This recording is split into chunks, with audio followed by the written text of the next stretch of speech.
This is R2D Tech, and we're back again with another video today about the Oppo Reno 10x, so stay tuned.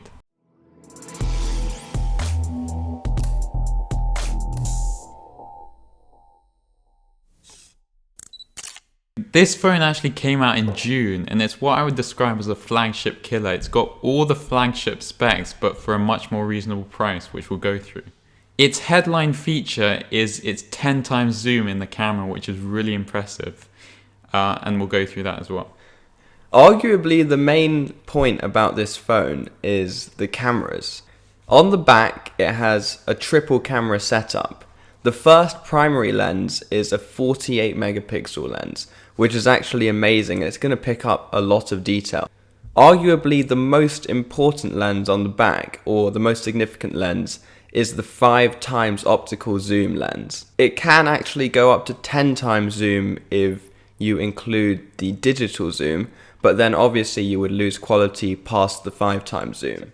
The coolest part about this 5 times optical zoom, along with the fact that it's actually an incredible amount of zoom and almost a bit creepy, is the fact that they've used a new periscope system to accomplish this. So inside the phone, the lenses go into the phone. Then there's a mirror so that they can actually reflect off the image which comes straight into the phone, and they can save space that way in terms of thickness. You can see from the B-roll that we've managed to zoom into a tiny hair, almost like a speck of dust, that we couldn't even see with our own eyes on the table. And you can see how amazing it's picked up that hair, and with such decent quality as well. The last lens is an important one as well, and one that I really like, and one that we've seen on lots of Samsung phones as well, and that's the ultra wide lens. Now, this is the only lens, unfortunately, out of the three that doesn't have optical image stabilization. Now, that stabilization is very important for the telephoto lens in particular, so that the video isn't very blurry and very jittery. But with the ultra wide, it shouldn't make too much of a difference, especially if you're only taking a photo. When it comes to video quality on the main lens on the back of the phone, it can, which is standard, film in 4K up to 60 FPS. And we've seen that on most phones this year, excluding some of the very budget phones. Now, the selfie camera, which is arguably one of the coolest features of this phone apart from the zoom on the back. The way they've accomplished the bezel-less display, which we'll talk about later, is they've introduced a motorized camera system like many other Chinese companies this year. Instead of popping up directly like the Oppo Find X, this is actually a really weird motorized unit where it comes up like an arc, which is really weird but also surprisingly cool to look at. They've also added animations and sound effects to make this motorized unit even cooler. It is rated to be able to open and close many thousands of times without breaking, so it shouldn't break within its lifespan. I'm just worried that if you were to get dust particles or maybe like sand or something trapped in there, that might be a problem. Now, the actual lens is a 16 megapixel lens, and there is no second wide angle lens like on the Pixel phones, for example, but it's not such a big problem, especially considering the price tag is a bit lower than other phones. So let's talk about the software. Now, the phone is running Android with Oppo's own Color OS on top, and it's probably not going to be to some people's taste. It's a very heavy skin, and they've changed a lot of the icons. But I mean, it will get the job done, and to be honest, I don't really mind it that much.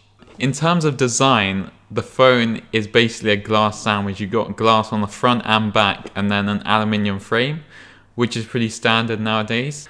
For colors, you've got 3 colors you can pick from: green, black, and pink. To be honest, they're all nice colors. I would personally pick the black, but that's just me. For the display, you've got a really nice 6.6-inch bezel-less display because of that pop-up camera, and it's 1080p, which is standard on phones. It's OLED, which is really nice. You've got fingerprint reader under the display. It's an optical fingerprint reader, unlike Samsung's phones.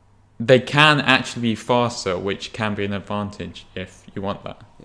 In terms of I/O, they've kept the USB-C port, which is great to see, especially for fast data transfer. The 128 gigs will be plenty, especially considering you can also extend this with an SD card, which you put in the same slot where your SIM card goes into. This is great to see on a more budget style phone like this compared to the £1,000 flagships like the iPhone, which don't even offer this option. Now in terms of RAM, you can either get the 6GB RAM, which comes with the 128GB storage model, or if you opt for the 8GB of RAM model, then you can choose between 128 or 256GB of internal storage. The 8GB of RAM is probably more future-proof, so I would recommend getting this, although if you're only planning to keep the phone for 1 to 2 years, then the 6GB should be enough. One thing I would say though is Android tends to use a lot more RAM in general, especially in the long term, compared to iOS, which is much more customized. And that's because Android itself isn't tailored to this specific phone. It's more of a blanket software which covers many different phones in the market. Now, when it comes to processor, you actually get the latest and greatest Snapdragon 855, which is pretty amazing considering the price of this phone, which we'll get onto in a bit.